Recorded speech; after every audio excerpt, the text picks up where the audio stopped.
दोस्तों, आपको लग रहा होगा कि नरेंद्र मोदी या फिर बीजेपी के बहुत ही जाने माने जो नेता है वही बंगाल में बीजेपी को जीत दिलाई है। ऐसा बिल्कुल भी नहीं है दोस्तों। देखिए दोस्तों, हाँ माना कि बीजेपी बंगाल में जीत गई, लेकिन बीजेपी जीती है पूरे बंगाल को इस महिला के कारण। इनका नाम है रत्नाकर देवनाथन। दरअसल दोस्तों, कुछ दिन पहले इनकी बेटी जो आरजीकर मेडिकल कॉलेज में डॉक्टरी की तैयारी कर रही थी, वहीं पर कुछ दरिंदों द्वारा इसकी बेटी के साथ बहुत ही ज़्यादा दुष्कर्म किया जाता है। उसके बाद उस बेटी की हत्या कर दी जाती है। ये माँ जो होती है बहुत असहाय होती है, बहुत गरीब होती है, कैसे कैसे करके अपने बच्चे को मेडिकल में डॉक्टरी बनाने की तैयारी करवाती है, लेकिन दोस्तों ऐसा नहीं हो पाता। वहीं दोस्तों, ममता बनर्जी की सरकार यानी टीएमसी की सरकार होती है।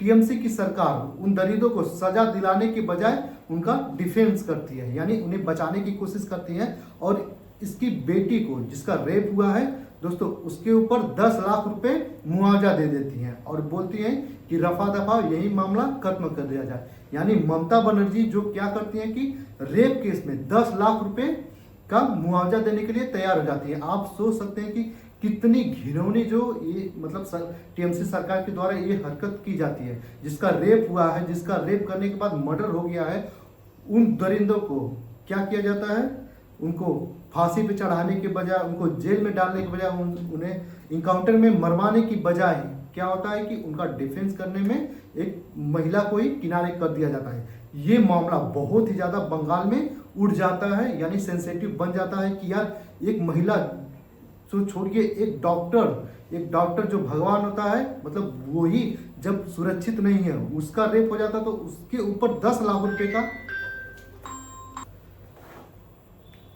दोस्तों उस बच्ची का जो है 10 लाख रुपए का बोली लगा दी जाती है। 10 लाख रुपए से मुआवजा दे दिया जाता है। यही जो तूल है पूरे बंगाल में, ये पूरा ये घटना बहुत ही बंगाल में बहुत ही ज़्यादा लुप्त पकड़ लेती है। और हर लोग इससे ममता बनर्जी के खिलाफ मोर्चा निकालने लगते हैं कि ये टीएमसी की सरकार ऐसा कैसे कर सकती है, केवल चुनावी फायदा के लिए। तो ऐसा बंगाल में नहीं चलेगा।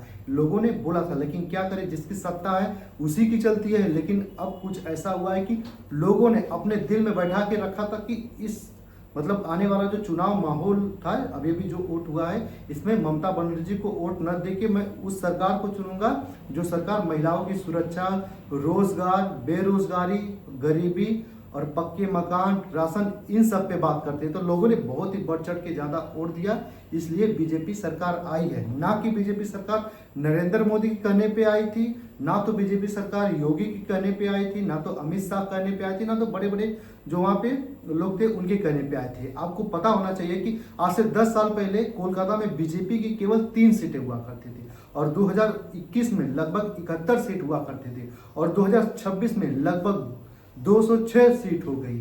समझ सकते हैं, यानी ये जो महिला है, जो ये इनकी वजह से बहुत लोग बीजेपी में जुड़े और बीजेपी को बढ़ चढ़ के वोट किए, महिला सुरक्षा के नाम पे वोट किए, तब जाके आज बीजेपी वहां पे झंडे गाड़ पाई है। फिलहाल आपकी क्या राय है दोस्तों, कमेंट सेक्शन में बता सकते हैं। चैनल पे नए हैं तो चैनल को सब्सक्राइब कर लीजिए, वीडियो को लाइक कर लीजिए।